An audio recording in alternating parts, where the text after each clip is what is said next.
कि उन दोनों लड़कों की लाश अब वहां पर है ही नहीं।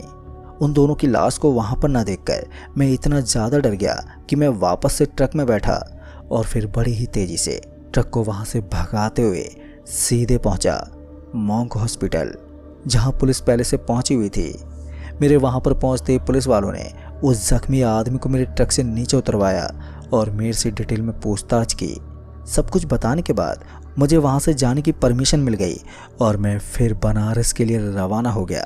फिर जब मैं माल पहुंचा के वापस लौट रहा था तो मुझे पुलिस वालों का कॉल आया और मुझे मॉन्क हॉस्पिटल आने का आदेश दिया और मैं आदेश अनुसार रात के लगभग 11 बजे मॉन्क हॉस्पिटल पहुंचा, जहां मुझे हॉस्पिटल वालों ने मुझे उस आदमी को अपने साथ ले जाने को कहा।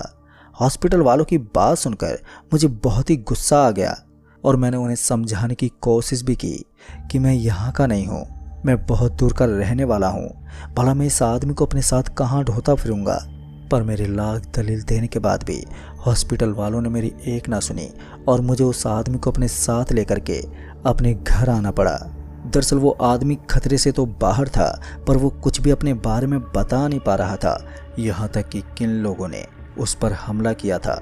ऐसे में पुलिस वालों ने अपनी जिम्मेदारी का बोझ मेरे सर पर डाल दिया और मुझे उसका तब तक ख्याल रखने को कहा जब तक कि वो ठीक ना हो जाए। और फिर जब उस आदमी का ख्याल रखते हुए कुछ दिन बीते तो उसकी तबीयत में काफ़ी सुधार हो गया और जब मैंने उसका नाम पूछा तो उसके मुंह से निकला गोरू। हमें लगा कि गोरू ही उसका नाम है, पर जब वो हर सवाल के जवाब में गोरू ही कहता तब जाके हमें समझ में आया कि वो सिर्फ एक ही शब्द बोल सकता है, गोरू। अब ये गोरू का क्या मतलब है ये तो पता नहीं, पर उस रोज़ से हमने उस आदमी को गोरू का नाम दे दिया, जिसके बाद से वो हमारे परिवार का हिस्सा बन गया और वो हमारे साथ ही रहने लगा। भले ही वो गोरू के अलावा कुछ और नहीं बोल पाता था, पर वो इशारों से हमें अपनी बात कह देता था। साथ ही गोरू के हमारे जीवन में आने से हमारे लाइफ में एक बड़ा बदलाव भी आया था।